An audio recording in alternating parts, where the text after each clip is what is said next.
The humans slammed their fists on the council table, refusing to submit. The Iridian councilors' scales bristled, enraged that these upstarts dared defy the Galactic Council's edict. "You have left us no choice," Eugene Burns said. He wore a patch over his cybernetic eye, covering scars from the Korux Wars. "If we surrender the Sirius colonies, millions of humans will be enslaved or executed under Iridian rule. So we choose to fight." "Your species is an immature child, stumbling recklessly through the stars," Hydrus hissed. His forked tongue flicked between jagged teeth. "The Council's verdict is final. We speak for 1,000 worlds. You monkeys in spacesuits are alone." The human ambassador laughed bitterly. Aliens always underestimated humanity. In the 22nd century, the Korux had scorched Earth's surface, collapsing nations and killing billions. They thought they'd won. They were wrong.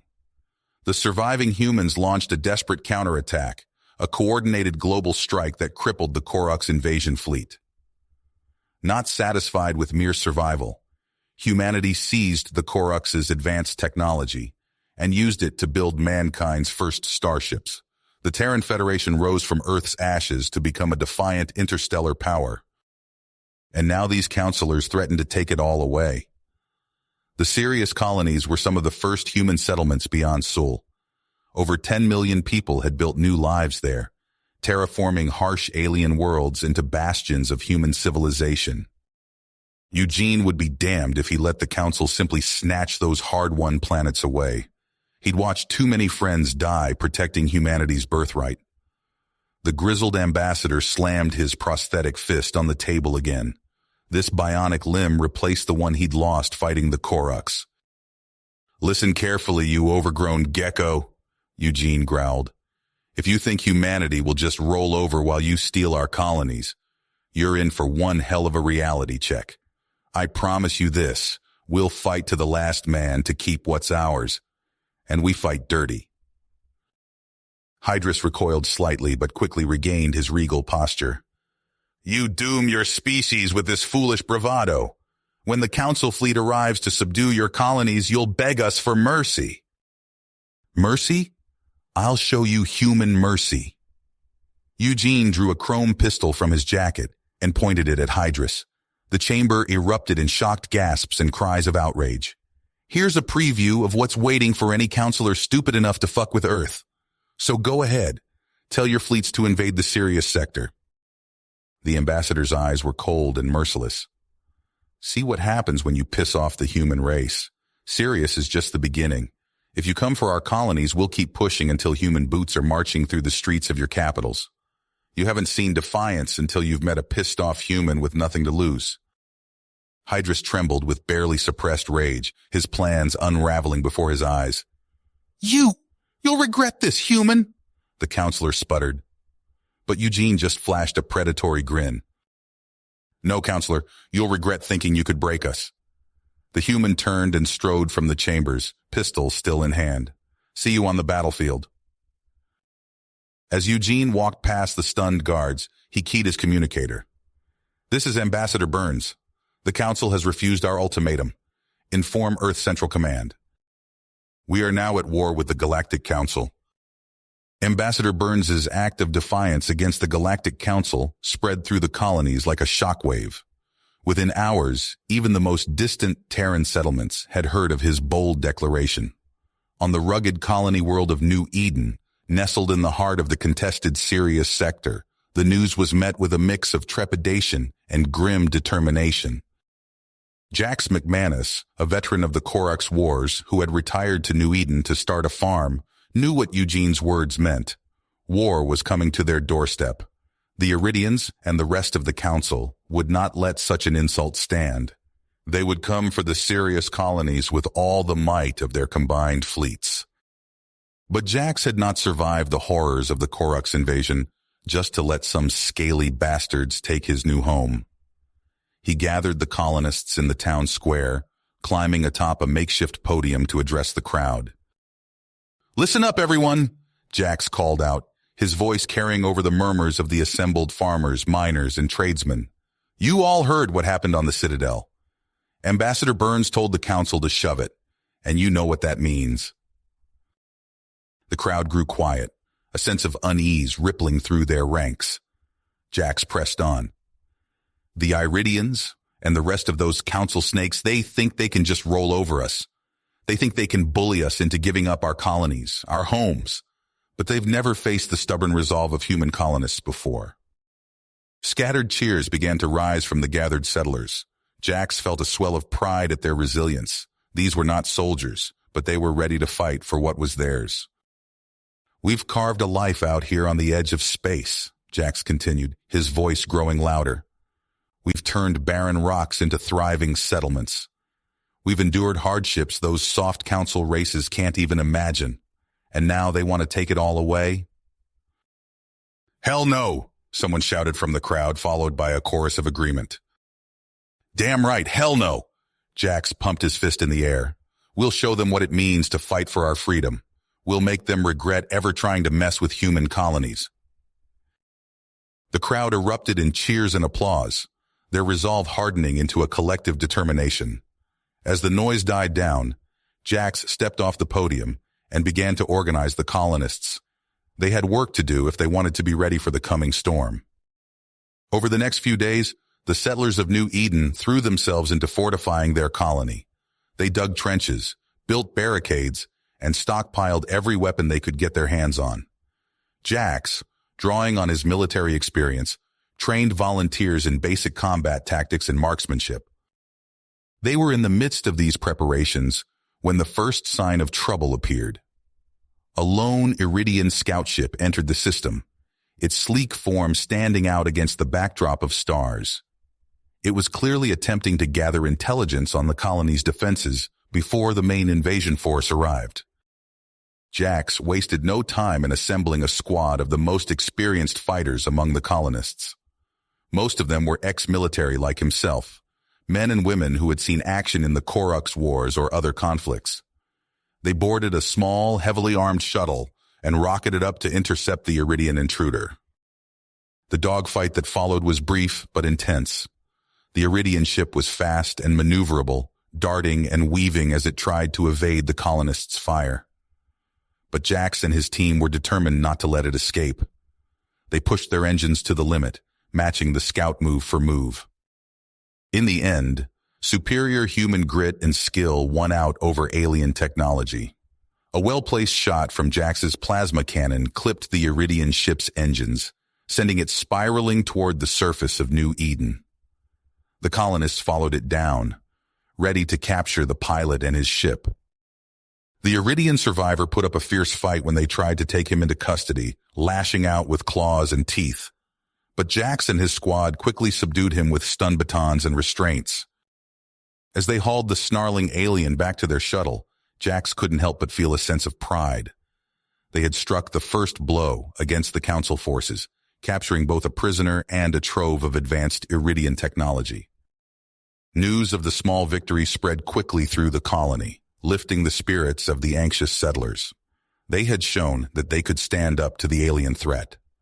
The Terran Federation and the colony of New Eden would not be cowed so easily.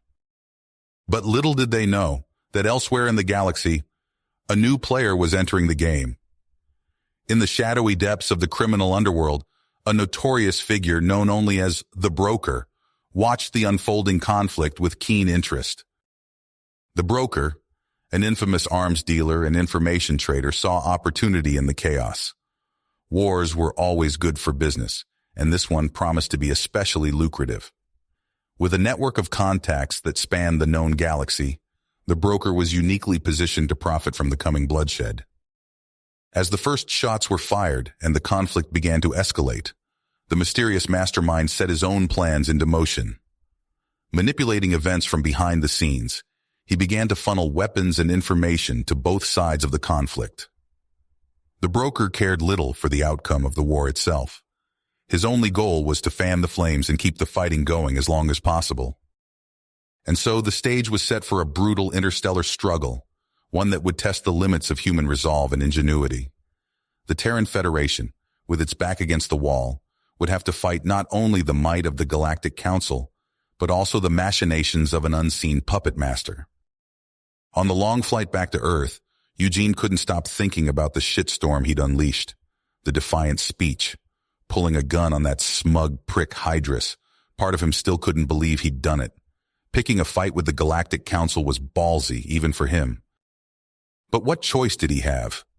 The Terran Federation had bled and sacrificed too much to let a bunch of self-righteous alien bureaucrats dictate terms.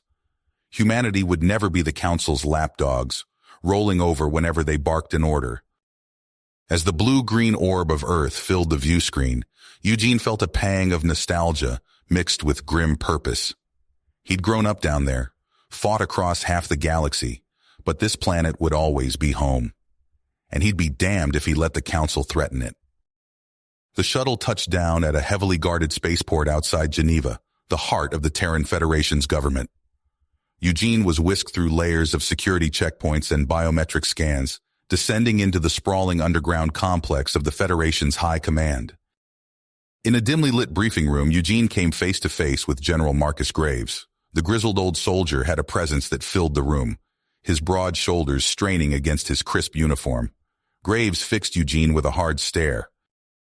"Burns, your little stunt in the Galactic Council has stirred up a hornet's nest," Graves rumbled, his voice low and gravelly. "The Iridians are massing their forces on the borders of the Sirius sector, and our intel suggests they're planning a full-scale invasion." Eugene met the general's gaze unflinchingly. He leaned forward, planting his hands on the table. "General, we can't let them take New Eden and the other colonies. Those people are counting on us to protect them." Graves nodded, his weathered face etched with determination. "Agreed.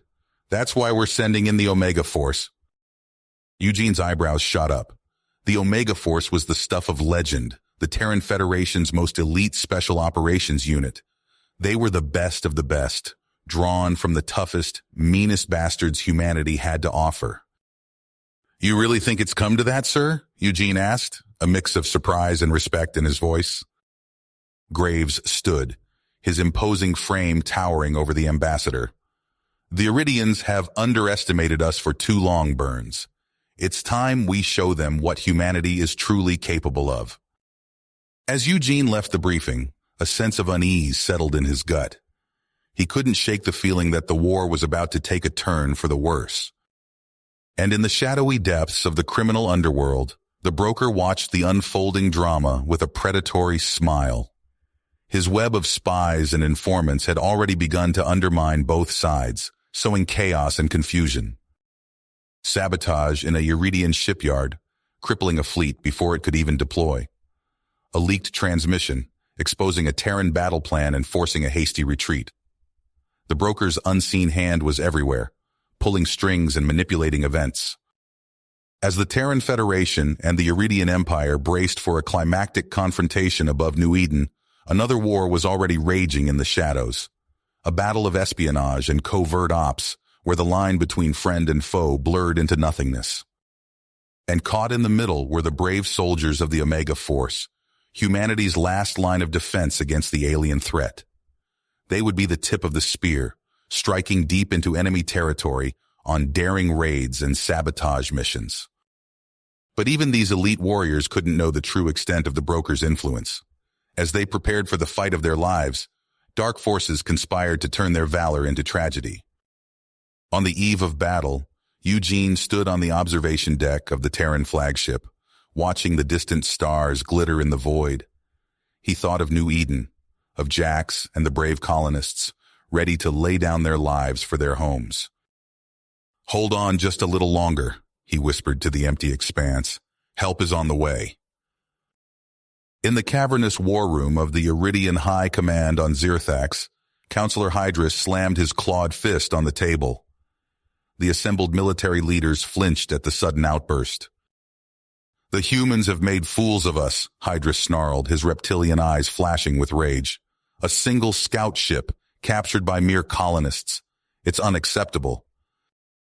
The holographic display in the center of the room shifted, showing grainy footage of the dogfight above New Eden. Iridian officers watched in stunned silence as their sleek scout ship was outmaneuvered and shot down by a ragtag group of human fighters.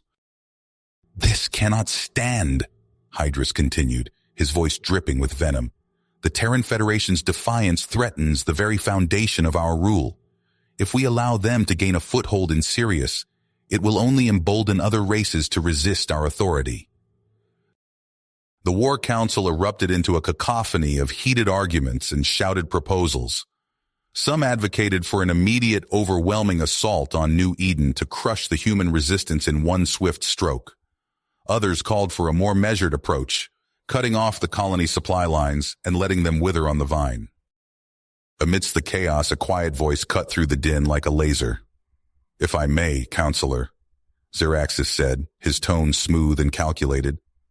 The other officers fell silent, turning to regard the notorious tactician with a mix of respect and unease. Zeraxis stepped forward, his dark robes swirling around him. "Brute force alone will not solve this problem," he said, his eyes glinting with cunning. "The humans are stubborn and resourceful. They will fight tooth and nail for every inch of ground. No, to truly defeat them, we must be more subtle." Hydrus leaned forward, his interest piqued. "What do you propose, Zeraxis?" A slow, predatory smile spread across Zeraxis's face. "We sow discord among their allies.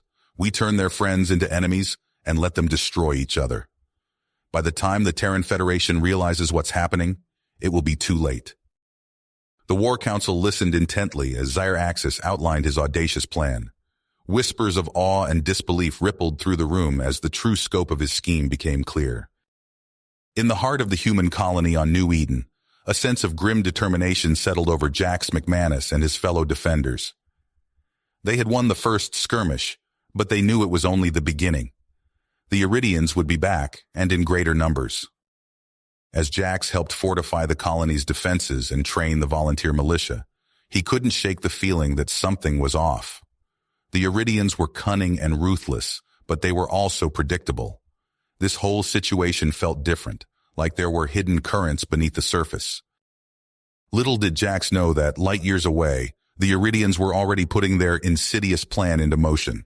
Zeraxis's agents, embedded deep within the ranks of the Terran Federation's allies, were beginning to pull the strings of betrayal and deceit.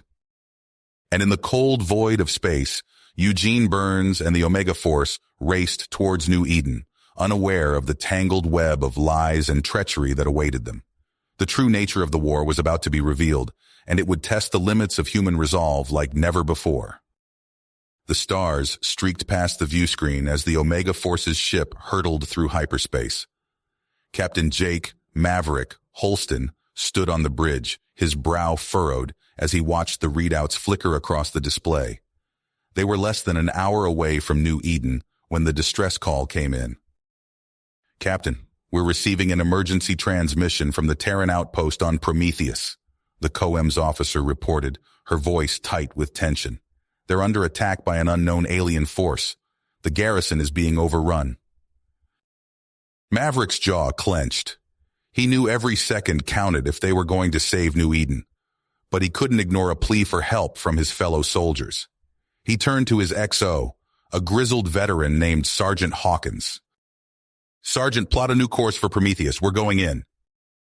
Hawkins nodded, his fingers already flying over the navigation console. "Aye, Captain. Changing course now." As the ship banked hard to starboard, Maverick keyed the intercom. "All hands. This is the captain. We're responding to a distress call from Prometheus. I want everyone geared up and ready to deploy as soon as we drop out of hyperspace. This is not a drill." The Omega Force transitioned back to real space in a blaze of Cherenkov radiation, the twisted wreckage of the Terran outpost filling the view screen. Maverick's eyes widened at the sight of the devastation. The outpost was in ruins, its once proud towers reduced to smoldering rubble. And swarming over the debris like a horde of nightmarish insects were the aliens. They were unlike anything Maverick had ever seen, their chitinous exoskeletons glinting in the harsh light of Prometheus's sun.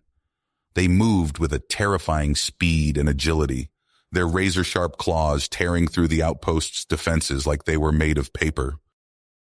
"Holy shit," Hawkins breathed, his face pale. "What the hell are those things?"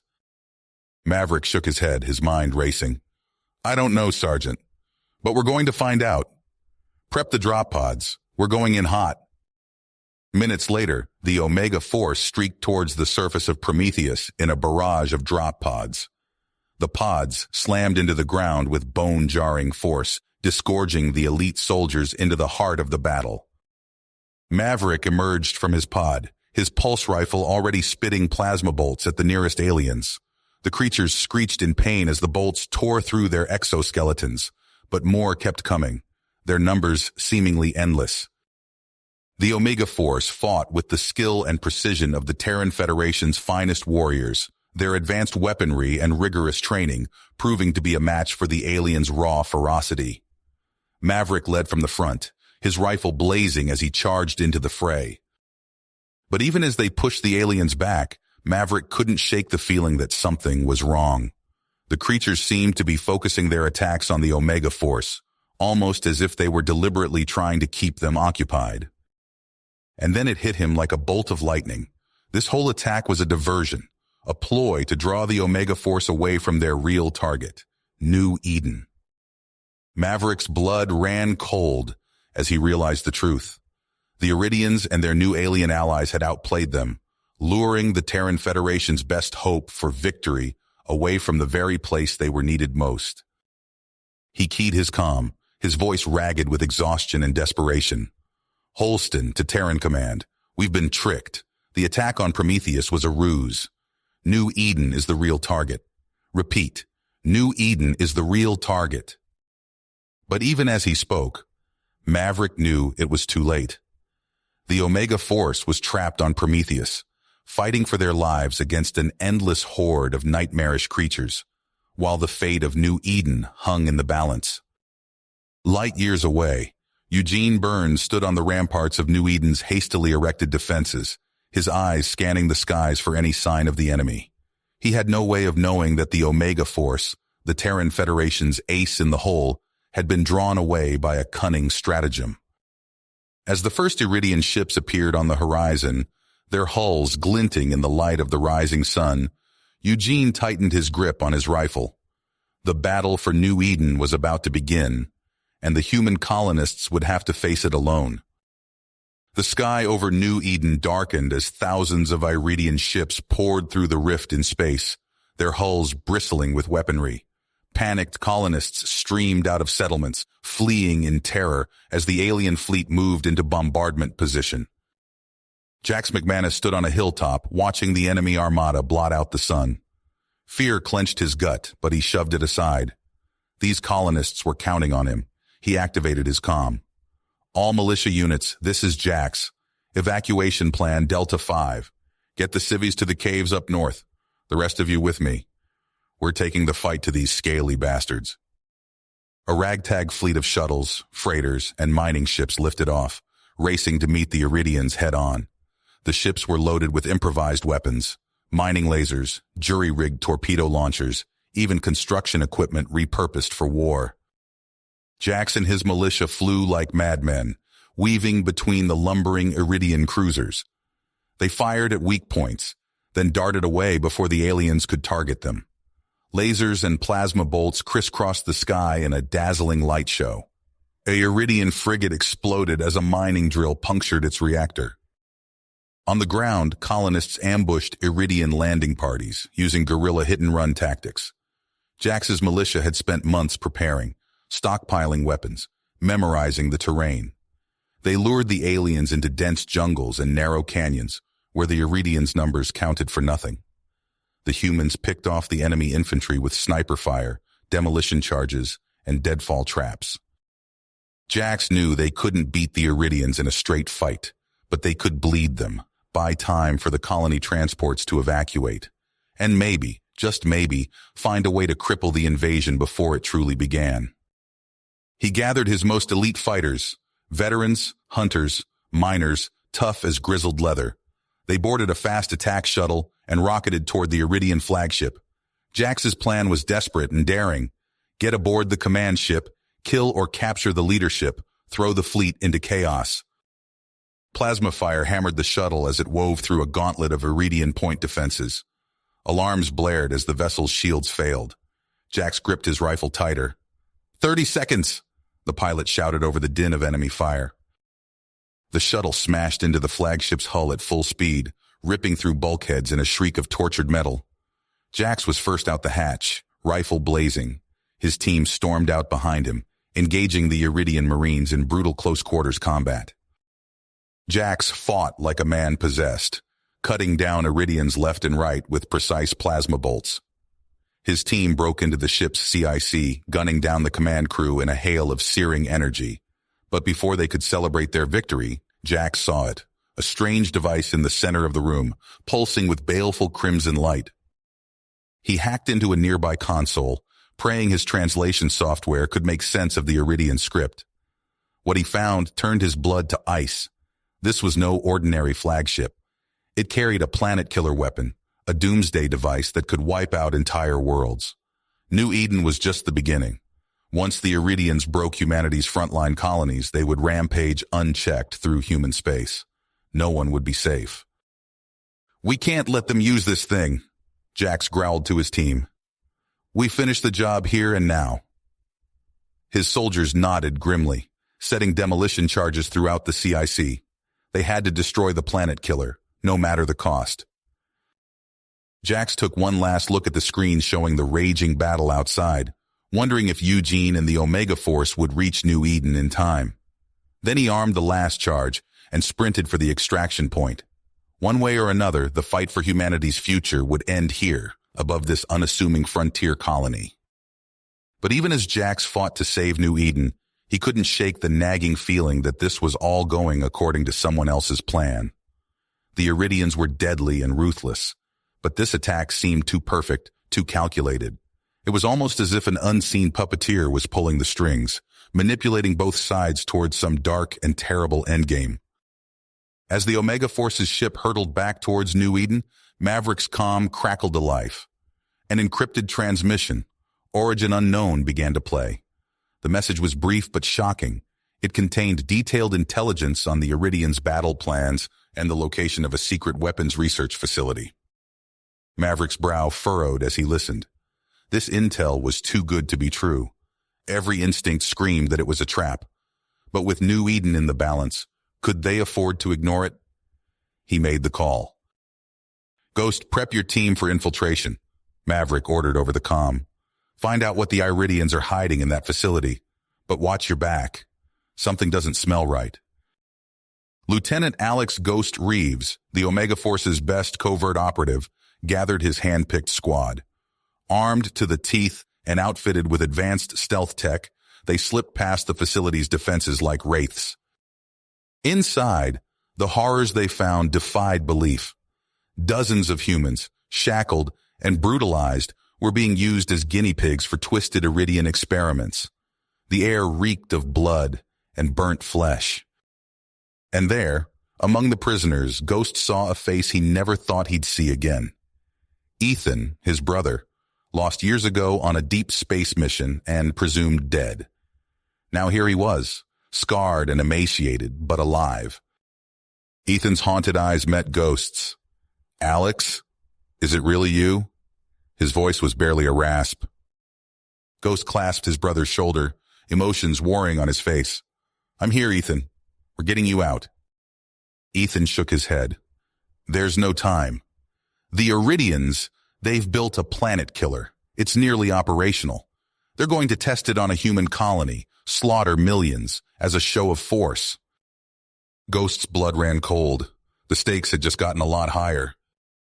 Ethan and the other prisoners, he learned, had been staging a desperate resistance from within, sabotaging experiments and gathering intel. Now, armed with this critical information, Ghost knew they had to escape and warn the Omega Force. Alarms blared as Ghost and his team blasted their way out, Ethan and the other survivors fighting alongside them. They carved a path of destruction through the facility, Iridian guards and automated defenses falling before their onslaught. In the chaos of their escape, Ghost got a comm signal out to Maverick. He relayed the horrifying revelations about the Iridians' plans. Maverick's voice was grim as he processed the dire news. The fate of New Eden and the entire Terran Federation now hung on the actions of the Omega Force. The war had reached a tipping point. What Maverick did next could alter the course of history. As Ghost and the survivors raced towards the extraction point, explosions rocking the facility behind them, he could only pray they weren't too late. The future of humanity itself was at stake. Maverick gripped the armrests of his command chair, eyes locked on the tactical display. The encrypted message played over in his mind, the location of the Iridian weapon facility, the planet killer nearing completion. Failure here would doom the Terran Federation. He turned to his XO, Lieutenant Commander Riggs. Prep 2 strike teams. Raven takes one to reinforce New Eden. I'll lead the other to neutralize that planet killer. Riggs nodded sharply. Aye, Captain. Teams will be ready in 10. As the Omega Force strike ship screamed towards the weapon facility coordinates, Maverick reviewed the mission brief. Infiltrate swiftly, plant charges on the planet killer, exfiltrate before detonation, clean and surgical. But plans had a way of going sideways in war. Captain, detecting multiple bogies on approach vector, the sensor officer called out. IFF tags them as human. Maverick leapt to the viewport. A swarm of attack craft were rising to meet them, a motley assortment of fighters and gunships. Their hull markings sent a chill up his spine. Shadowblades, mercenaries, killers for hire, loyal to nothing but credits. Led by Maximilian Strang, dishonorably discharged and court-martialed after Maverick had reported his unsanctioned killings of Iridian civilians. And now the bastards worked for those same Iridians. Strang, Maverick snarled the name like a curse. Engage jamming, arm weapons, punch us a hole through that screen. The strike ship shuddered as railguns and plasma batteries traded fire with the mercenary craft. The Shadowblades were well-equipped and ruthless, laying down punishing volleys to block the Omega Force's path. Strang's drawling voice crackled over comms, dripping malice. Maverick, should have known you'd come personally. Always did like to play hero, eh? Maverick gripped the command console, jaw tight. Spare me the taunts, Strang. This ends today. For you, perhaps, Strang laughed. The Iridians pay quite handsomely. I'll have to thank them for this reunion. The Shadowblade fighters pressed their attack, trying to swarm the Terran ship. But the Omega Force were elites for a reason. Maverick's crew flew like devils, blasting through the screen in a storm of flaring shields and twisting wreckage. Captain, we're approaching the facility, Helm called out. Scans show the planet killer in the central hangar. Maverick checked his rifle and armor. Get us as close as you can, then bug out and provide air support. It's time we finished this. On the besieged colony of New Eden, Jax crouched behind a crumbling barricade, blaster fire whining overhead. The Iridians had redoubled their assault, pushing the exhausted colonists to their limit. A flare of retro thrusters, then a Terran dropship came screaming from the sky. Raven and a dozen hardened Omega Force operatives leapt from the ramp, advanced rifles already blazing. Jax dashed from cover to join them, grinning fiercely. Damn good to see you, Lieutenant. Raven racked a fresh heat sink into her rifle. Wouldn't miss this party, McManus. What's our status? Iridians are pushing hard, Jax reported. They've taken the spaceport, cut off our evac ships. Civilians are still holed up in the northern caves. Raven nodded, activating a hollow schematic of the colony. We'll hit their flanks, try to draw pressure off the main colony. Then we push for the spaceport, get those transports flying. Ha! I like the way you think. Jax readied his own rifle. Let's show these lizards what happens when you piss off the human race. Together, the Omega Force and militia surged from the barricades in a renewed counterattack. Raven's team brought the wrath of the Terran military to bear, plasma and hypersonic rounds scything through Iridian lines. But even as the colonists rallied, the battle still hung in a precarious balance. Everything depended on Maverick and his strike team. If they failed to destroy the planet killer, all this bloodshed would be for nothing. The fate of New Eden and the entire Terran Federation would be decided in the next few desperate hours. Maverick's team blasted through the final security doors, breaching the innermost sanctum of the Iridian weapons facility. But as they stormed into the cavernous chamber, they skidded to a horrified halt. This was no ordinary bomb or missile. Holy Mother of God, Ghost breathed. What the hell is that thing? Before them, suspended in a crackling containment field, writhed a titanic abomination. Pulsing, pustulant flesh heaved and shuddered beneath a writhing mass of razor-tipped tentacles. The behemoth, a genetically engineered planet killer. Maverick's mind raced as he scanned the monstrosity. Destroying the facility wasn't enough. This creature could ravage entire worlds if unleashed. They had to find a way to kill it. "Spread out," he barked. "Look for any weaknesses, any way to bring this thing down." Plasma fire stuttered around them as the Shadowblades stormed in, Captain Strang at their head. The mercenary's eyes gleamed with malice. "You couldn't leave well enough alone, could you, Maverick?" Strang sneered. "This is bigger than your precious Federation. Stand aside." "Not a chance, Strang." Maverick stepped forward, squaring off against his old adversary. "Reeves, Ethan, find a way to kill that thing. I'll handle this." As the Omega Force fanned out, engaging the Shadowblades in vicious close-quarters combat, Maverick and Strang circled each other like caged predators. "One-on-one, Strang," Maverick growled. "You and me, for old time's sake." Strang laughed, a harsh bark. "You always were a sentimental fool, Maverick. But if you insist on dying today, I'm happy to oblige." The two super soldiers clashed in a whirlwind of punches and kicks, their augmented bodies pushing the limits of human ability. Strang was fast and brutal, but Maverick matched him blow for blow. As they fought, Reeves and Ethan hunched over a research console, frantically scouring the Iridian's files. "There," Ethan jabbed a finger at the screen. "The creature's genetic structure. If we can synthesize a targeted virus, introduce it into the containment chamber." Reeves nodded grimly. "It could trigger a self-destruct. Risky as hell, but it's our best shot." The two men raced to the facility's labs, their fingers flying over the equipment as they worked to engineer the virus. Time was running out. In the central chamber, Maverick and Strang's duel reached a fever pitch. Both men were battered and bloody, but neither would yield. Maverick saw his opening, a split-second window. He lunged, his fist crashing into Strang's jaw with shattering force. The mercenary crumpled, his eyes rolling back in his head. Maverick stood over him, chest heaving. "It's over, Strang." A klaxon blared, emergency lights flashing crimson. Reeves's voice crackled over the comms. "Maverick, we've got the virus. But the Iridians just triggered a failsafe. The reactor core is going critical. We've got minutes at best." Maverick's blood ran cold. He keyed his comm. "Do it, Reeves. Inject the virus. We'll hold them off as long as we can." As Reeves and Ethan raced to the containment chamber, the behemoth thrashing and writhing in its prison, Maverick and his team formed a desperate last stand against the remaining Shadowblades and Iridian forces. Plasma bolts crisscrossed the chamber, the air thick with the stench of ozone and burnt flesh. One by one, the Omega Force fell, buying precious seconds with their lives. Maverick fought like a man possessed, his rifle bucking in his hands as he cut down enemy after enemy. But there were too many.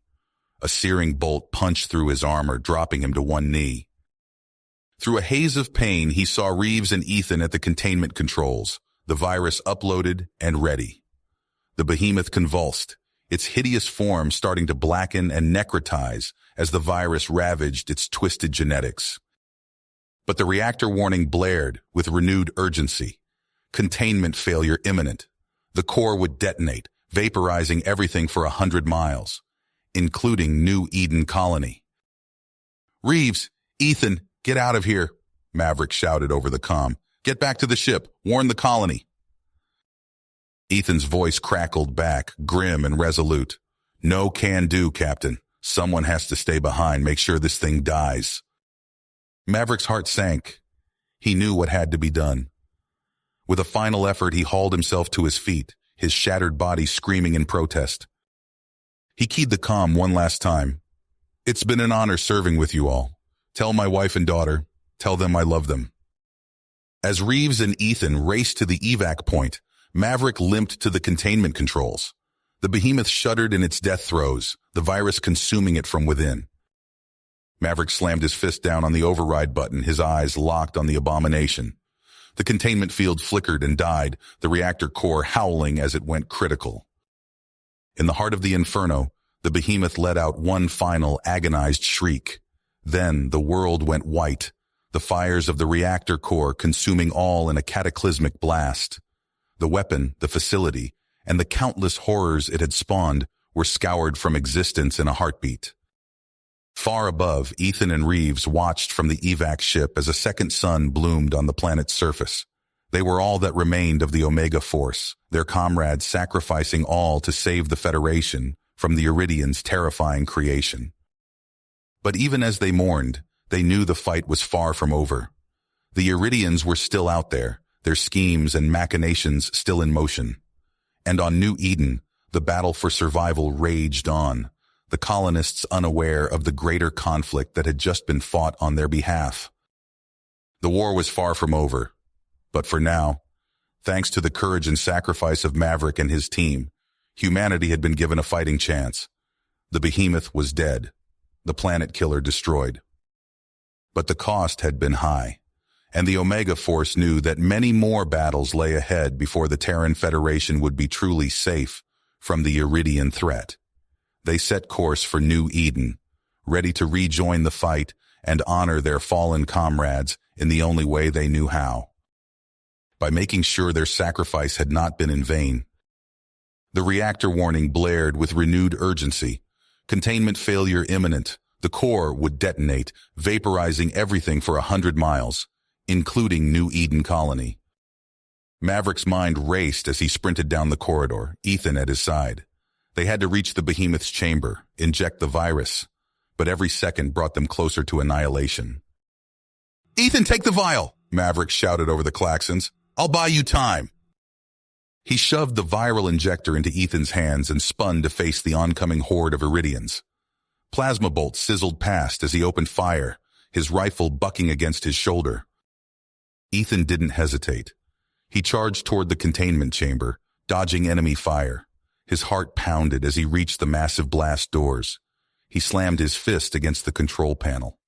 The doors groaned open with agonizing slowness. And there it was, the behemoth, a grotesque mass of writhing flesh and razor-tipped tentacles. It thrashed against its restraints, as if sensing his presence. "Not so fast, human."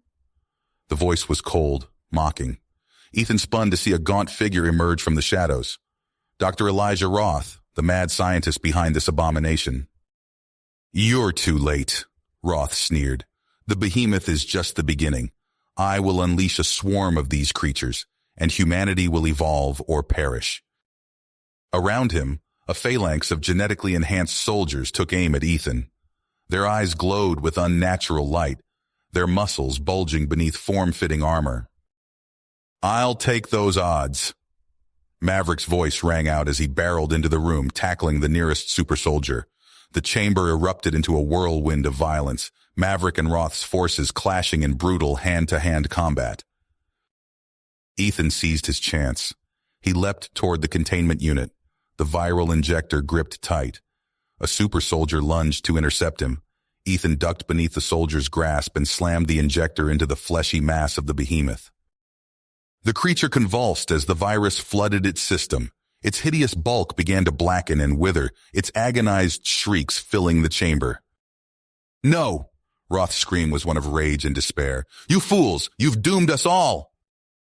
Maverick dispatched the last super soldier with a vicious headbutt. He turned to Roth, eyes hard. "It's over, Doctor. Your pet monstrosity is finished." But Roth laughed, a mad, broken sound. "You think this is the only one? The behemoth is a living factory, you fool.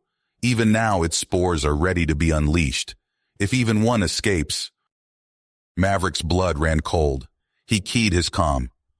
"Ghost, tell me you've disabled that failsafe." "Affirmative, Captain." Ghost's voice crackled over the link. "Reactor core stabilized, but this whole place is coming down around our ears." "Copy that. We're on our way." Maverick grabbed Ethan, hauling him toward the exit. "Move! We've got to get clear before..." The chamber buckled and heaved, tons of metal and stone crashing down as the facility began to collapse. Maverick and Ethan sprinted through the disintegrating corridors, dodging falling debris and gouts of flame. They burst from the crumbling ruins just as the Omega Force dropship swooped down to meet them. Ghost and the others lay down covering fire, keeping the remaining Iridians at bay as Maverick and Ethan scrambled aboard. The dropship rocketed skyward, the facility vanishing in a cloud of smoke and dust below. Maverick sagged against the bulkhead, his breath coming in ragged gasps. "Behemoth?" Ghost asked, his face grim. "Destroyed," Maverick confirmed, but Roth said there were spores, more of those things waiting to be unleashed. "God help us all," Ghost muttered.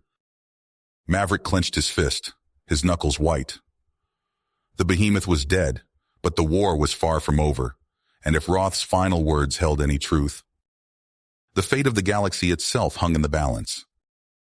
The Omega Force strike ship hurtled through the debris field left in the wake of the behemoth's destruction. Maverick gripped the armrests of his command chair, his knuckles white, as he watched the readouts flicker across the display. They had won a major victory against the Iridians, but at a terrible cost. As the ship docked with the Terran fleet in orbit around New Eden, Maverick and his team were immediately summoned to a debriefing with High Command. They gathered around a holographic display, their faces grim as they recounted the harrowing events at the Iridian weapons facility. "The behemoth is destroyed, sir," Maverick reported, his voice raw with exhaustion. "But Dr. Roth's madness lives on. We found evidence of behemoth spores, dormant but deadly, if even one survives." The Admiral's face hardened. "Then we must be vigilant. The war is far from over." As if on cue, an alarm blared through the command deck. "Admiral, we're receiving an emergency transmission from Arcadia Prime," a comms officer shouted. "The colony is under attack by a massive Iridian fleet." The Admiral's eyes widened. "Arcadia Prime? But that's our main agricultural hub. If we lose those agrodomes..." "The Terran Federation starves," Maverick finished grimly. He turned to his team, his jaw set. "Gear up, Omega Force. We're not letting those scaly bastards take Arcadia Prime without a fight." Minutes later, the Omega Force strike ship screamed through Arcadia Prime's atmosphere, its hull glowing red-hot from the friction. Below them, the once pristine landscape was a hellscape of burning fields and shattered agrodomes. Iridian dropships swarmed like locusts, disgorging hordes of heavily armed troops onto the colony's surface. "Ghost, Ethan, you're on the ground," Maverick ordered over the comm. "Rally the colonists, fortify those agrodomes. Raven and I will take the fight to the Iridians in the sky." The team split up, Ghost and Ethan leaping from the strike ship's belly as it hugged the ground. They hit the dirt running, their rifles already spitting plasma at the nearest Iridian soldiers. Meanwhile, Maverick and Raven shot into the clouds, their ship's engines roaring as they closed in on the Iridian fleet. "I'm picking up a new contact, Maverick," Raven reported, her eyes glued to the sensor display. "It's Admiral Zorzak's personal flagship. He's launching fighters." Maverick gritted his teeth. "Then let's give him a proper Terran welcome." The dogfight that followed was unlike anything Maverick had ever experienced. The Iridian fighters were faster, more maneuverable, their hulls shimmering with advanced stealth technology. He and Raven flew like demons, their skills pushed to the limit as they dodged and weaved through the enemy formation. But even their best efforts weren't enough. The Iridian ships outnumbered them 3-1, their weapons cutting through the Terran shields like a hot knife through butter. "We can't win this, Maverick," Raven yelled over the comm, her voice strained. "We need to fall back, regroup with the fleet." Maverick's mind raced, desperately searching for a solution. Then his eyes fell on the readout for Arcadia Prime's weather control satellites. A crazy, desperate plan began to form in his mind. "Negative, Raven," he said, his voice steel. "I've got an idea, but you're not going to like it." On the ground below, Ghost and Ethan fought tooth and nail against the Iridian invaders. They moved through the shattered agrodomes like ghosts, striking from the shadows and fading away before the aliens could respond. Around them, the colonists rallied to their cause. Farmers and engineers took up arms, using their intimate knowledge of the colony's layout to set traps and ambushes. Iridian soldiers fell by the dozens, cut down by plasma fire and makeshift explosives. But just as the tide seemed to be turning, a new horror emerged from the depths of the aggro-domes. Behemoth spores, awakened by the chaos of battle, burst from the soil like grotesque flowers. They grew at a terrifying rate, their thorny tendrils lashing out at human and Iridian alike. "Fall back!" Ghost yelled, his rifle blazing as he cut down a charging behemoth. "We need to contain these things before they spread." Above them, Maverick and Raven danced on the edge of oblivion. Luring the Iridian fighters into the upper atmosphere, they hacked into the weather control satellites, overriding their safety protocols. The sky above Arcadia Prime turned black as night, thunder rumbling ominously. Then, with a blinding flash, a dozen lightning bolts arced from the satellites, drawn to the Iridian ships like moths to a flame. The alien fighters convulsed as electricity coursed through their hulls, frying delicate systems and sending them tumbling from the sky. Maverick and Raven watched in grim satisfaction as the Iridian formation scattered, their advantage lost. But there was no time to celebrate. Below them, the behemoth spores continued to grow, threatening to engulf the entire colony. And in the distance, the bulk of the Iridian fleet loomed, ready to unleash its full might upon Arcadia Prime.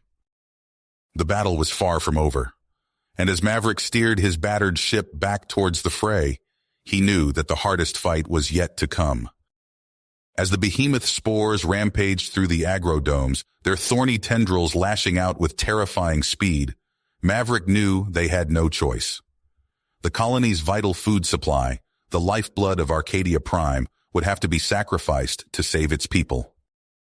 "Set the charges," he ordered, his voice grim.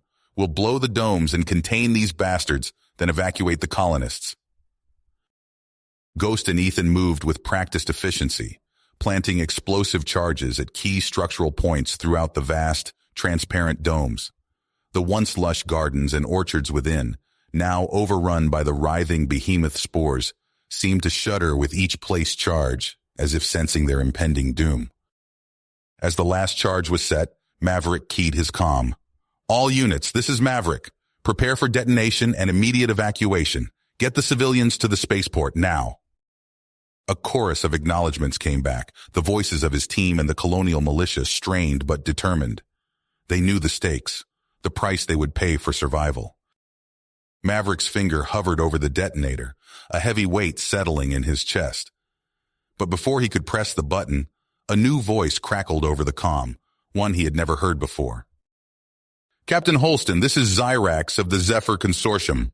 Stand down your forces and abort the detonation. We have come to broker a peace." Maverick's head snapped up, his eyes widening as a fleet of sleek silver ships appeared in the sky above Arcadia Prime. The Consortium, a powerful alliance of alien races that had remained neutral in the war thus far, had arrived. He hesitated, torn between the immediate need to stop the behemoth spores and the sudden possibility of a diplomatic solution.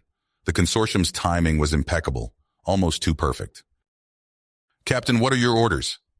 Ghost's voice was tense over the comm, the detonator still primed and ready. Maverick gritted his teeth, his instincts warring with the weight of responsibility.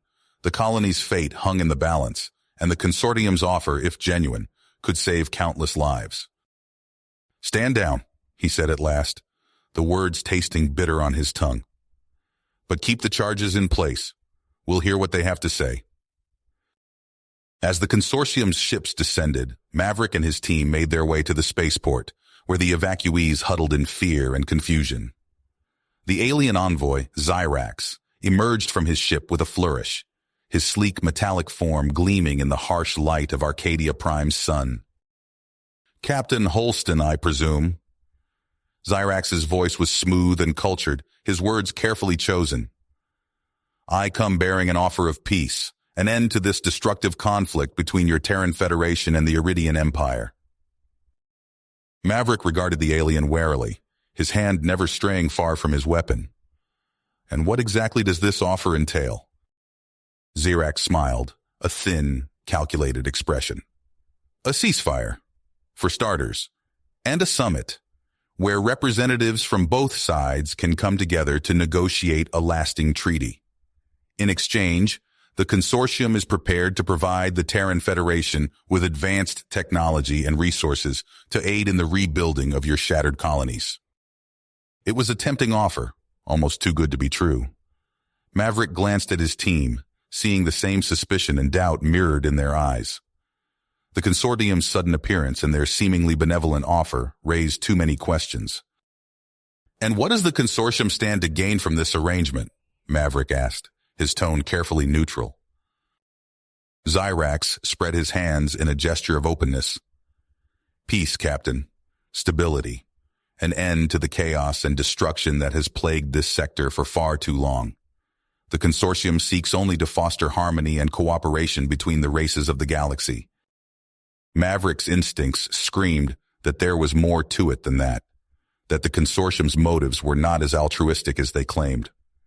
But with the behemoth spores still rampaging through the aggro-domes and the colony's survival hanging by a thread, he knew he had little choice but to play along, at least for now. "Very well," he said, the words heavy on his tongue. "We'll hear out your proposal. But know this, Xyrax. If the consortium proves to be anything less than honest in their dealings, if this is some kind of trick or trap—" He let the threat hang in the air, unspoken but clear. Xyrax merely smiled, his silver eyes glinting with a hint of amusement. "Of course, Captain. The consortium desires only trust and cooperation.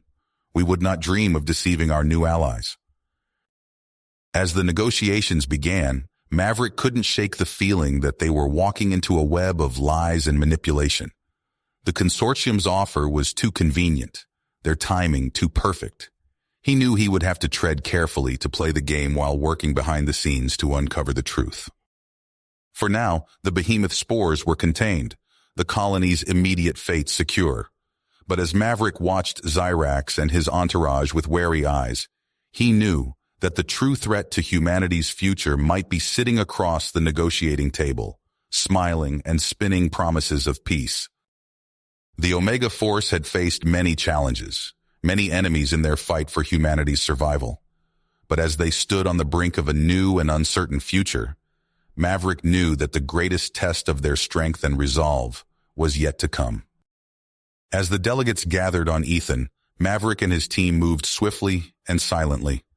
They slipped through the crowds of dignitaries, their eyes sharp and their movements precise. Maverick approached the leader of the Krellian delegation, a towering insectoid with iridescent wings. "Ambassador Zorkix, a word in private," Maverick murmured. The Krellian tilted his head, compound eyes gleaming with curiosity, but followed Maverick to a secluded alcove. Once out of earshot, Maverick produced a data chip from his pocket. "What I'm about to show you will change everything," he said gravely. "The Zephyr Consortium has been playing us all for fools." Zorkix took the chip, slotting it into his neural interface. His antennae twitched as the damning evidence flowed into his mind. Secret communiques, financial records, and surveillance logs, all pointing to the consortium's treachery. "By the Queen's thorax," Zorkix hissed, his mandibles clacking with rage. "We have been deceived. The Krellian Empire will stand with the Terran Federation against this betrayal." Maverick clasped the ambassador's clawed hand, sealing the pact. Across the summit, his team was making similar overtures, forging a coalition of the willing to resist the consortium's machinations. In the shadows, Ghost and Ethan moved like wraiths. They had infiltrated the consortium's gleaming headquarters on Zephyrus, disguised as maintenance drones. Now, deep within the facility's restricted levels, they searched for the truth behind the consortium's schemes. "I'm in," Ethan whispered over the comm, his fingers flying over a security terminal. The door to the consortium's inner sanctum hissed open, revealing a cavernous chamber filled with blinking servers and holographic displays. Ghost stepped inside, his eyes widening at the sight. "My God," he breathed. "They've been playing the long game. The Iridians, the war, all of it. Just pawns in their galactic chess match." The evidence was damning. Communiques between the consortium's leaders and Iridian warlords, detailing how the conflict had been engineered to weaken both sides. Financial records showing the consortium's investments in arms manufacturers and mercenary groups, profiting from the bloodshed. "We have to get this to Maverick," Ethan said, his voice tight. "The whole galaxy needs to know." But as they turned to leave, alarms blared throughout the facility. The consortium had discovered their intrusion. Heavy footsteps echoed down the corridors as heavily armed guards closed in on their position. "Shit," Ghost snarled, drawing his weapon. "We've been made. We'll have to fight our way out." What followed was a desperate running battle through the heart of the consortium's power. Ghost and Ethan fought like demons, their weapons flashing as they cut down guard after guard. Plasma bolts sizzled past their heads, scorching the walls and filling the air with the stench of ozone. They burst into a hangar bay, a sleek consortium shuttle waiting on the launch pad. Ethan sprinted for the controls, while Ghost laid down covering fire, his rifle barking as he held off the pursuing guards. The shuttle's engines roared to life, lifting off just as the hangar doors slammed shut. Ghost collapsed into the co-pilot seat, his armor scorched and his face streaked with sweat. "That was too damn close," he panted. "But we got what we came for. Now let's get back to Maverick and blow this conspiracy wide open." Back on Ethan, the peace summit had descended into chaos. Maverick stood before the assembled delegates, the evidence of the consortium's treachery playing out on the main view screen. Xyrax and his cohorts watched in stunned silence as their schemes were laid bare for all to see. "You have manipulated and betrayed us all," Maverick declared, his voice ringing through the chamber. "The Terran Federation and its allies will no longer be pawns in your games. This ends now." Xyrax's face contorted with rage. "You fool," he spat. "The consortium's rule is inevitable. All who resist will be crushed beneath our heel." But before Maverick could respond, a new alarm sounded throughout the summit chamber. On the view screen, a massive fleet appeared in orbit above Ethan, the distinctive angular shapes of Iridian warships filling the sky. "By the stars," one of the delegates gasped. "The Iridians have come in force. Is this the consortium's doing?" Maverick tensed, his hand dropping to his sidearm. But as the Iridian ships took up positions around the planet, a single vessel broke formation, descending towards the surface. "Incoming transmission from the Iridian flagship," the summit's comms officer reported, her voice shaking. "It's Counselor Hydrus himself." The view screen flickered, and the imposing figure of the Iridian leader appeared. But instead of the arrogant sneer they had come to expect, Hydrus's face was drawn and haggard, his eyes haunted. "People of the galaxy," he began, his voice heavy with resignation. "I come before you not as a conqueror, but as a supplicant. The Iridian Empire hereby withdraws from this war and surrenders to the Terran Federation." A shocked silence fell over the chamber. Maverick stared at the screen in disbelief, hardly daring to breathe. "I have seen the evidence of the Zephyr Consortium's manipulations," Hydrus continued. "They have played us all for fools, using my people as pawns in their twisted games. No longer. I refuse to let the Iridian Empire be a tool for their ambitions." The counselor's gaze hardened, his eyes locking with Maverick's. "Captain Holston, I offer you my unconditional surrender. Let us work together to bring the consortium to justice and forge a lasting peace for the galaxy." The summit erupted into a cacophony of shouts and questions, delegates from 100 worlds clamoring to be heard. Maverick raised his hands for silence, his mind racing as he grappled with the implications of Hydrus's words. The Iridian Empire, their greatest foe, had laid down its arms. The Zephyr Consortium, the true architects of the war, had been exposed for all to see. A new alliance had been forged between the Terran Federation and the other races of the galaxy, united in their determination to resist the consortium's tyranny. But even as hope swelled in Maverick's chest, he knew that the fight was far from over. The consortium's reach was vast, its influence deeply rooted in the very fabric of galactic society, and there were still those within the Iridian Empire who would resist the new order, clinging to their dreams of conquest and domination. The road ahead would be long and hard, a battle fought not just with ships and soldiers, but with words and ideas in the halls of power and the hearts of the people. But with his team by his side, Maverick knew that humanity would never again submit to the tyranny of the Galactic Council. They had taken the first steps towards a new future, a galaxy where all races could live in peace and freedom. And though the journey would be fraught with peril, Maverick stood ready to lead the charge. In the aftermath of the shocking revelations on Ethan, the Terran Federation wasted no time in mobilizing for the long and bloody war ahead. Maverick and his team were called upon to spearhead the most critical mission yet, tracking down and eliminating the Zephyr Consortium's leadership before they could regroup and strike back against the fragile new alliance. Their first target was a heavily fortified consortium base hidden deep within the remote and inhospitable planet of Nyx. Intelligence reports suggested that several key members of the consortium's inner circle had taken refuge there, no doubt plotting their next move in the wake of their exposure. Maverick, Ghost, and Ethan led a hand-picked strike team in a daring assault on the base. As their dropship punched through the planet's turbulent atmosphere, the team readied their weapons and steeled themselves for the fight ahead. The moment they touched down, all hell broke loose. Waves of consortium soldiers poured out from the base's fortifications, their weapons spitting deadly plasma fire. Automated defense turrets whirred to life, filling the air with a hail of searing energy bolts. Maverick and his team hit the ground running, their own weapons blazing in response. They fought their way forward inch by bloody inch, taking cover behind rocky outcroppings and shattered pieces of consortium armor. Ghost moved like a wraith, his sniper rifle picking off enemy soldiers with lethal precision. Ethan was a whirlwind of close-quarters combat, his augmented strength and speed making him a match for even the most heavily armored foes. As they battled deeper into the base, the team's AI companion Ava chimed in over their comms. "I've detected an anomalous energy signature coming from the central laboratory complex," she reported, her voice calm and measured despite the chaos of the battle. "It's unlike anything in my databases." Maverick gritted his teeth as he ducked behind a broken wall, plasma bolts sizzling overhead. "We need to check it out," he growled. "If the consortium is cooking up some new weapon, we can't let them keep it."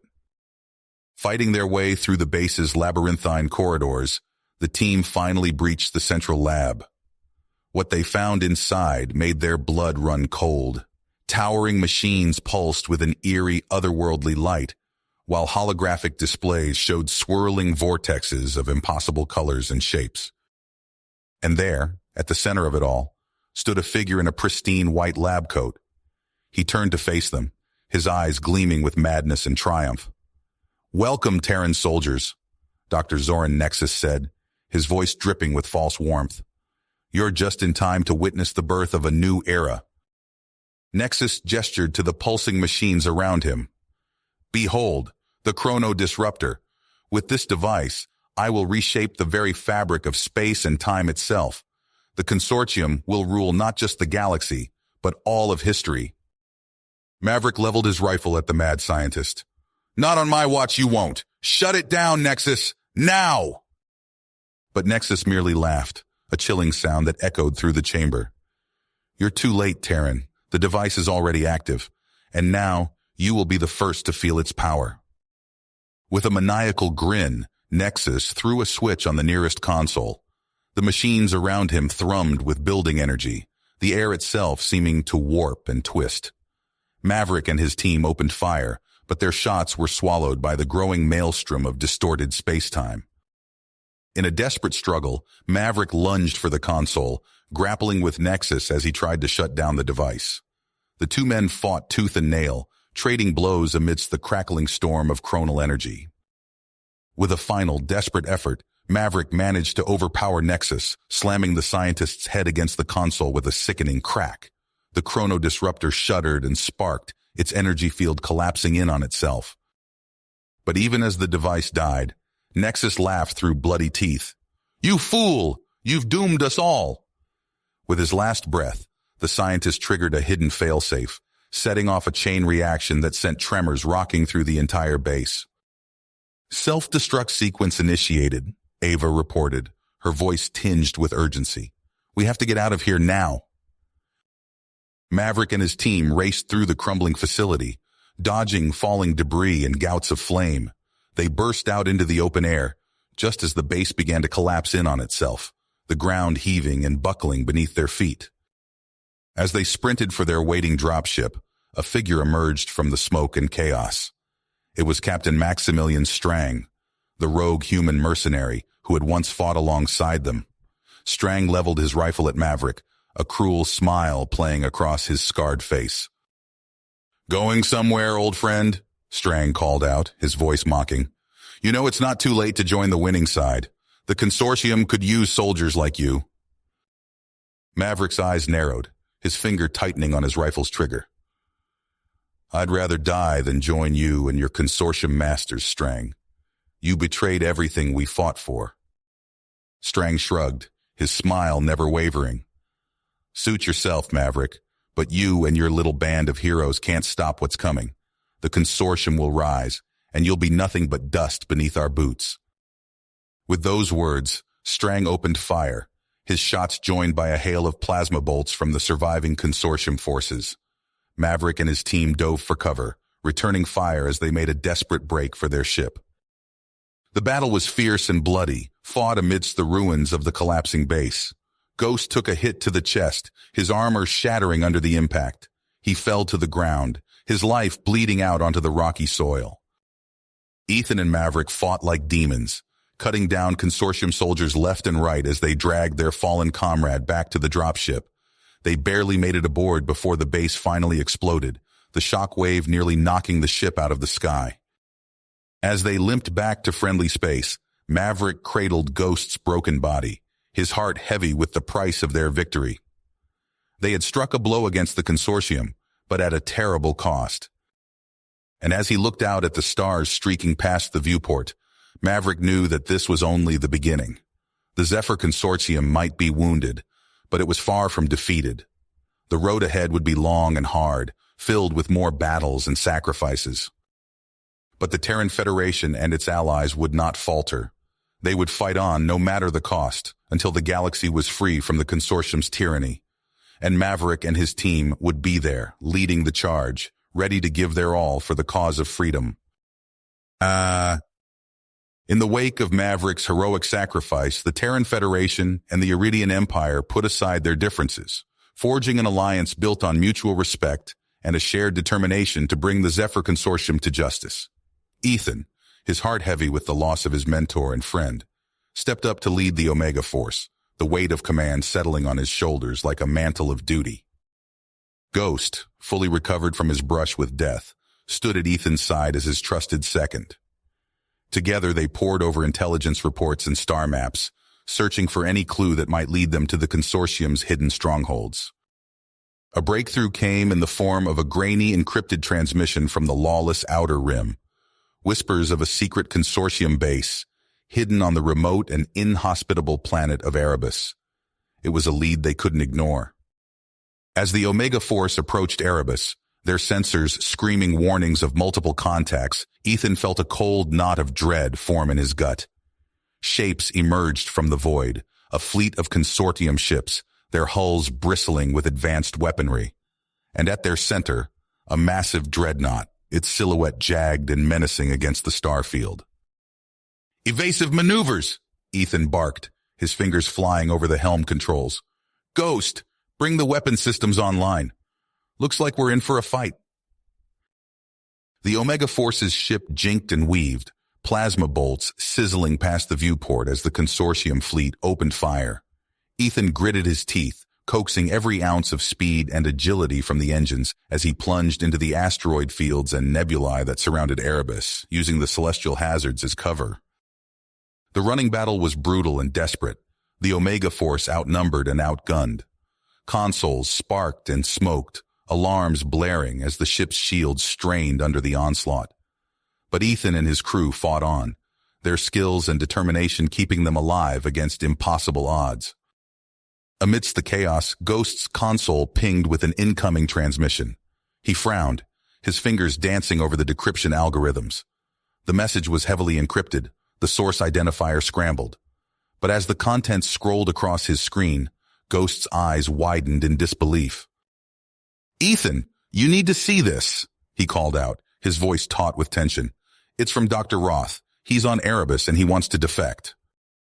Ethan's head snapped around, his brow furrowed. Dr. Elijah Roth, the twisted genius behind the behemoth, the man responsible for so much death and destruction. The idea of him seeking amnesty, offering his secrets to the Terran Federation, it was almost too much to believe. But with the consortium fleet pressing in, their options rapidly dwindling, Ethan made the call. "Set course for the coordinates in that message," he ordered, his jaw tight. "If Roth really has intel that can turn the tide of this war, we can't afford to pass it up." The Omega Force's ship plunged into Erebus's atmosphere, the hull glowing red-hot as they punched through the turbulent, toxic clouds that shrouded the planet's surface. They set down near the coordinates Roth had provided, the landing struts sinking into the spongy, fungal ground. As the ramp lowered, Ethan and Ghost led the way, their weapons at the ready. The air was thick and cloying, the landscape a twisted nightmare of bioluminescent vegetation and jagged obsidian rock formations. And there, nestled in a crevasse, a fortified bunker, its armored walls studded with sensor arrays and gun turrets. The bunker's blast doors ground open, revealing the hunched, furtive figure of Dr. Roth. He scuttled forward, flanked by a phalanx of combat drones and genetically engineered monstrosities, their flesh rippling with unnatural musculature. "Captain Reeves, I presume?" Roth called out, his voice reedy and mocking. "So good of you to accept my invitation. I have so much to share with you and your Terran masters." Ethan and Ghost exchanged a wary glance, their trigger fingers tense. Roth was a viper, his every word dripping with venom and deceit. But the secrets he promised, the weapons and technologies he claimed to have developed, they were too tempting to ignore. As they followed Roth into the depths of the bunker, the air grew colder, the shadows deeper.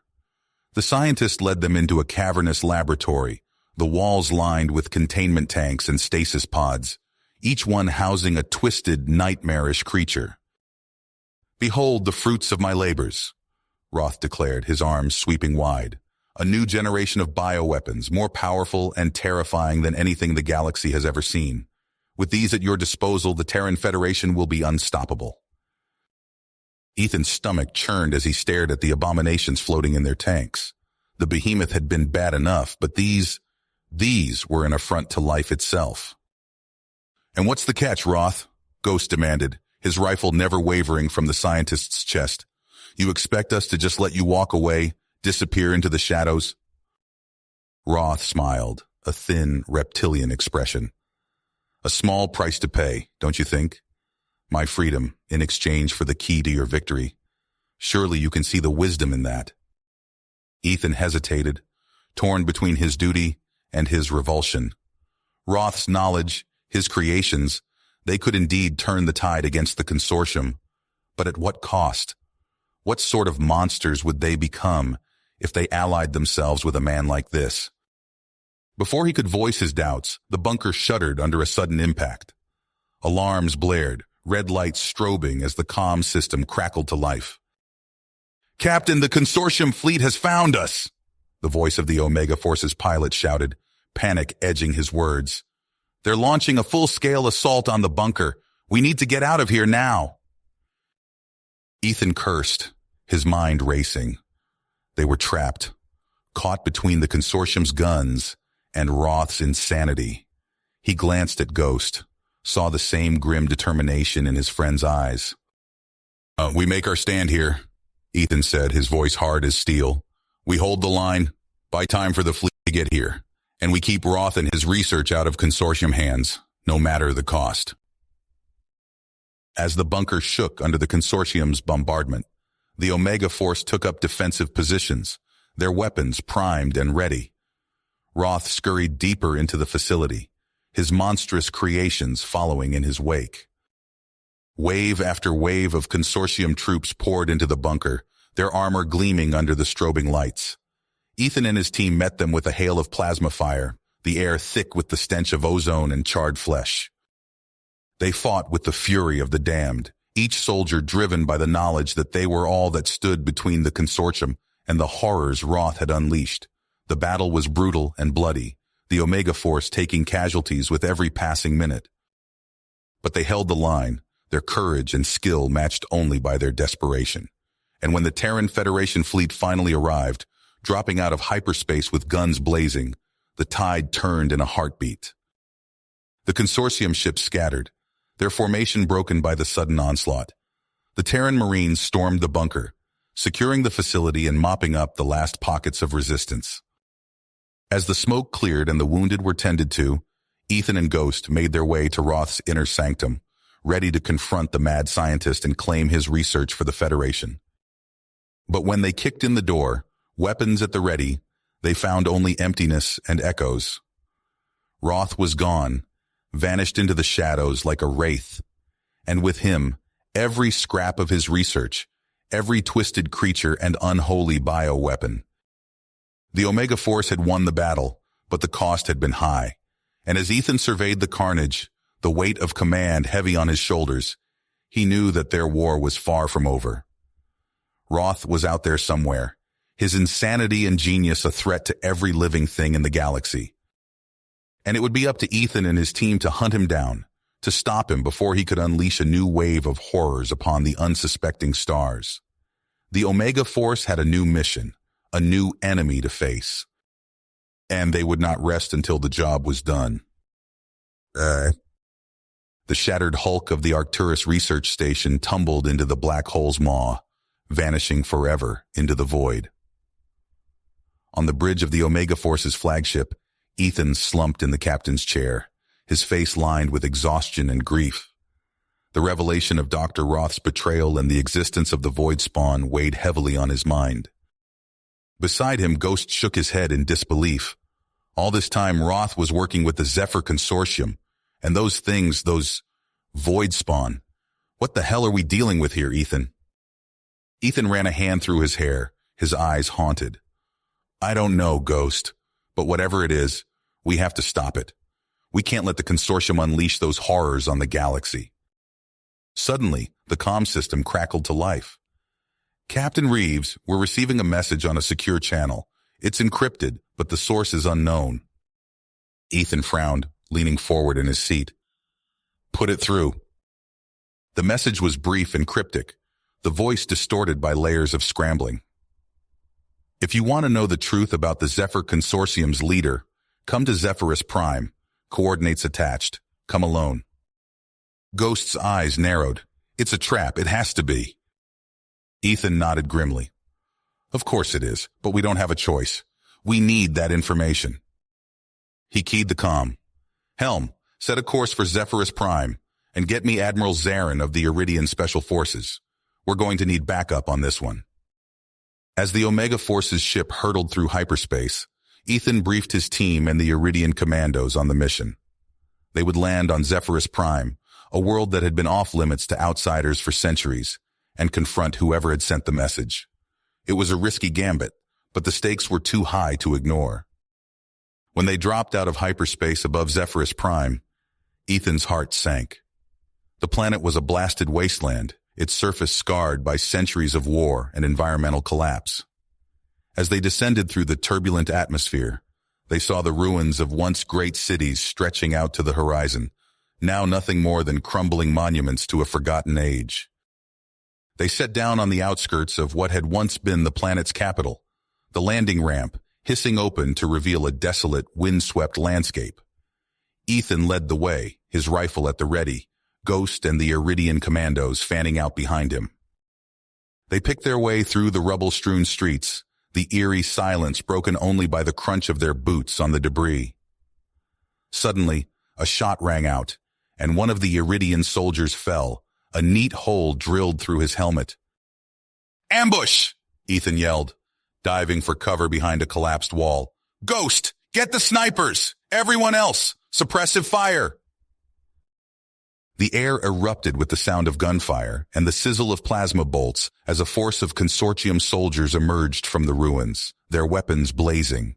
At their head, a familiar figure in black armor strode forward, his face twisted in a cruel smile. Captain Strang, Ethan growled, his rifle trained on the mercenary's chest. I thought you died on Nyx. Strang laughed, the sound harsh and grating. You should know by now, Reeves, I'm hard to kill, and my master has plans for you. Ethan's eyes narrowed. Your master? Who are you working for, Strang? Who's behind all this? Before Strang could answer, a massive hologram flickered to life in the sky above the battlefield, casting an eerie glow over the ruined city. Ethan's blood ran cold as he recognized the face that loomed over them, a face he had thought long dead. Admiral Zorzak, he whispered, his grip tightening on his rifle. But how? You died at Arcadia Prime. The Iridian Admiral's laughter boomed across the wasteland, his eyes glinting with malice. Oh, Captain Reeves, did you really think I would let something as trivial as death stop me? I have been reborn, remade by the power of the Void Spawn. And now, I will claim my rightful place as the ruler of this galaxy. Zorzak spread his arms wide, his holographic form towering over the battlefield. Behold, the instrument of your destruction, the Harbinger. With a deafening roar, the ground beneath their feet began to tremble. Ethan watched in horror as a massive shape rose from the depths of the ruined city, a dreadnought of impossible size and power. Its hull pulsed with the sickly light of the Void Spawn, its weapons glowing with eldritch energy. Witness the dawn of a new age, Zorzak cried, his voice ringing with triumph. An age where the Zephyr Consortium will rule supreme, and all who oppose us will be ground to dust beneath our feet. As the Harbinger's weapons began to power up, Ethan knew that they were facing their greatest challenge yet. The fate of the galaxy hung in the balance, and only the Omega Force stood between Zorzak and total domination. With Harbinger looming over the battlefield like a monstrous shadow, Ethan gritted his teeth and rallied the Omega Force for one last desperate assault. They knew the odds were stacked against them, but they had to try. The fate of the galaxy hung in the balance. This is it, people, Ethan shouted over the din of battle. We've got one shot at taking that thing down. We board Harbinger, fight our way to the control room, and blow the damn thing to hell, no matter what it takes. The Omega Force charged forward, their weapons blazing as they cut a path through the hordes of Void Spawn and Consortium soldiers that stood between them and their target. Ethan led the way, his rifle spitting plasma bolts with deadly accuracy. They fought their way to Harbinger's boarding ramp, battling through waves of enemies with grim determination. Every step was hard-won, every inch of ground paid for in blood and sweat.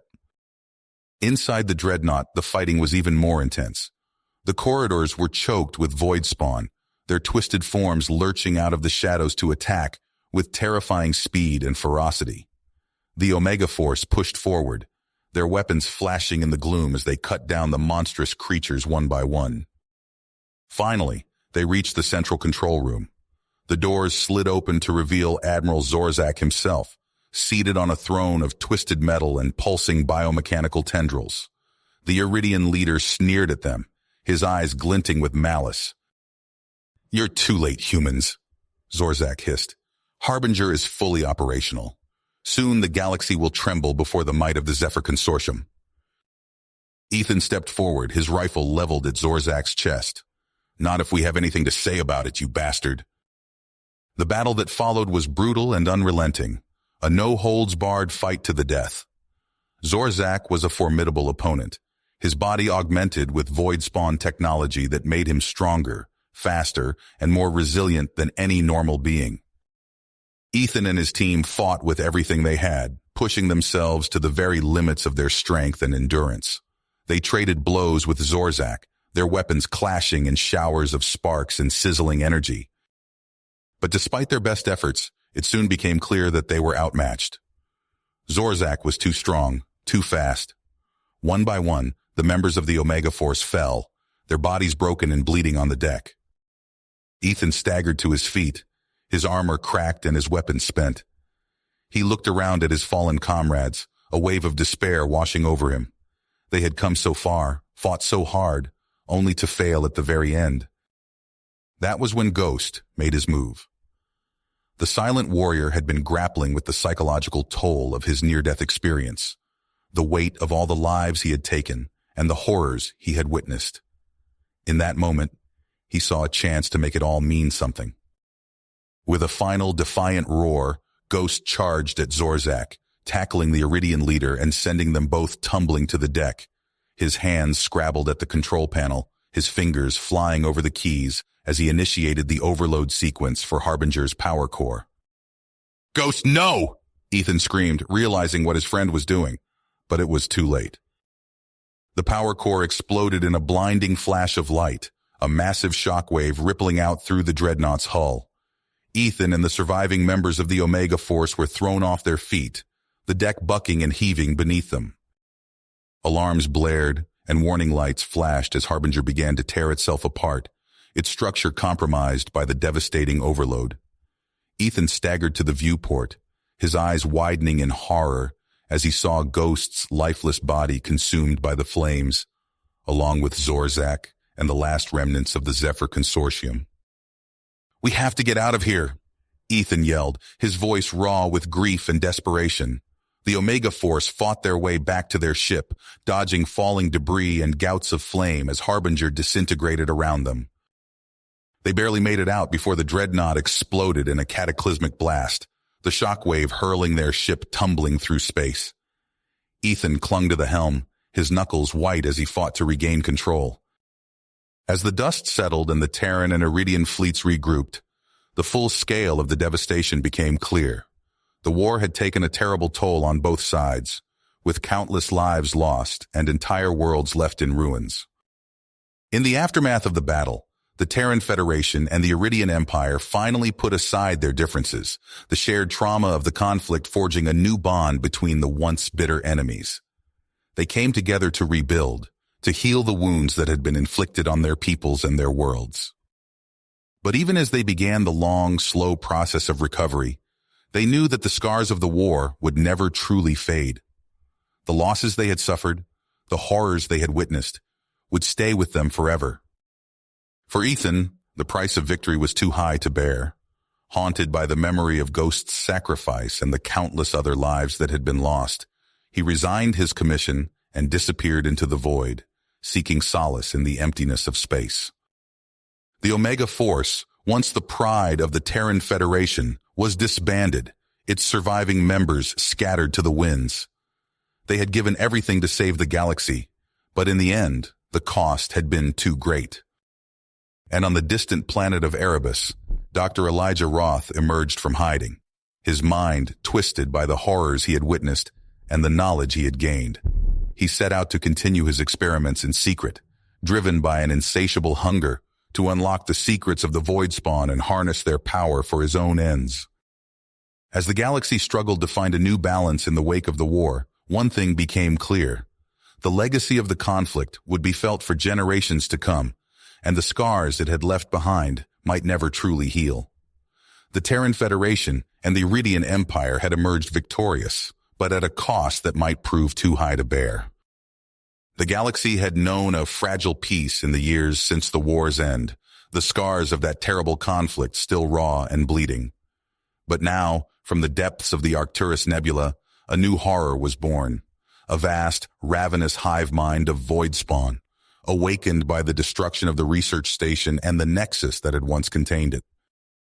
Like a cancerous growth, the hive mind spread, tendrils of corrupted flesh and twisted metal reaching out to ensnare unsuspecting worlds. Entire star systems were consumed, their populations enslaved or devoured, their resources fueling the void spawn's relentless expansion. The Terran Federation and the Iridian Empire, once bitter enemies, now found themselves hopelessly outmatched by this existential threat. Their fleets, still rebuilding from the devastating losses of the war, were swept aside like leaves before a hurricane, their worlds falling one by one to the implacable advance of the hive. In desperation, the Allied powers turned to the one man who might hold the key to their salvation, Dr. Elijah Roth, the brilliant and twisted scientist who had first unleashed the void spawn upon the galaxy. Ethan, once a hero of the Terran Federation, now a bitter and disillusioned mercenary, was tasked with the impossible mission of tracking down Roth and bringing him back to face justice. It was a mission he accepted with grim resignation, knowing that it might be the only hope for the survival of the galaxy. For months, he scoured the lawless Outer Rim, following a trail of whispered rumors and half-forgotten clues. He fought his way through the worst the frontier had to offer: pirates, bounty hunters, and would-be warlords, all eager to claim the price on his head. Finally, on the blasted hellscape of Erebus, he found what he was looking for: Roth's secret research facility, hidden deep beneath the planet's surface, a twisted labyrinth of laboratories and containment cells where unspeakable experiments had been carried out in the name of science. Ethan fought his way through the automated defenses and gene-spliced monstrosities that guarded the facility, his weapons and armor barely holding together under the onslaught. And there, in the heart of the complex, he found Roth himself, or rather, the thing that Roth had become. The scientist had not been content with merely studying the void spawn. He had sought to become one with them, fusing his own genetic material with the eldritch horror of the hive mind. The result was a monstrous hybrid, a towering abomination of pulsating flesh and flickering psionic energy. Ethan and Roth clashed in a battle that shook the very foundations of the planet, the mercenaries' weapons and armor pitted against the scientist's unnatural powers. It was a fight that pushed Ethan to the very limits of his strength and endurance, a desperate struggle for survival against an enemy that seemed to defy the very laws of nature. In the end, through sheer grit and determination, Ethan emerged victorious. Roth's twisted form lay broken and lifeless at his feet, the research facility collapsing around them in a cascade of fire and debris. But even as he staggered from the ruins, Ethan knew that his mission had been in vain. The secrets of Roth's research, the key to stopping the void spawn, had been lost in the destruction. And the hive mind, free from the shackles of the Nexus, was growing stronger with each passing moment, an unstoppable tide of hunger and madness that threatened to engulf the galaxy. Ethan returned to the Allied powers a broken man, his spirit crushed by the weight of his failure. But as he looked out upon the stars, he saw the inexorable advance of the void spawn, and he knew what he had to do. Ghost had shown him the way, all those years ago. The only way to stop the hive mind was from within, to strike at the very heart of its being. And so, with nothing left to lose, Ethan set out on one final mission, a suicide run into the very maw of the beast. The last survivors of the Omega Force, the brothers and sisters he had fought beside for so long, rallied to his side one last time. Together, they forged a weapon of terrible power, a makeshift bomb, laced with exotic matter and psionic resonators, designed to tear apart the fabric of the hive mind itself. Ethan knew that he would not survive the mission, but as he looked into the eyes of his comrades, he saw the same grim determination that had carried them through the darkest days of the war. They were ready to give their lives, to sacrifice everything, for the chance to save the galaxy from annihilation. And so, with a final nod to his team, Ethan set out into the heart of the void spawn's domain. He fought his way through the nightmarish landscape of the hive, his weapons blazing, his armor battered and torn. Legions of void spawn threw themselves at him, a relentless tide of tooth and claw, but he pressed on, his will unbreakable, his purpose clear. Finally, after what felt like an eternity of blood and pain, he reached the central nexus of the hive, a pulsating mass of flesh and energy, the beating heart of the void spawn's consciousness. With a final defiant roar, Ethan hurled himself into the nexus, the bomb clutched tight to his chest. The explosion was unlike anything the galaxy had ever seen, a blinding flash of light, a roar of sound that seemed to shake the very foundations of reality itself. The hive mind screamed in agony as it was torn apart from within, its structure unraveling, its consciousness fragmenting into a million shards of madness and despair. And at the center of it all, Ethan closed his eyes and embraced oblivion, his last thoughts a silent prayer for the friends he had lost, the cause he had served. He had given his life for the galaxy, for the dreams of peace and freedom that he had once fought for. And in that final moment, as the light consumed him, He knew that it had all been worth it. If you finish this story, please subscribe and like the video. Then leave a comment that says, "I liked the story," and I will heart every single one of them. It really helps me. Thank you for your time.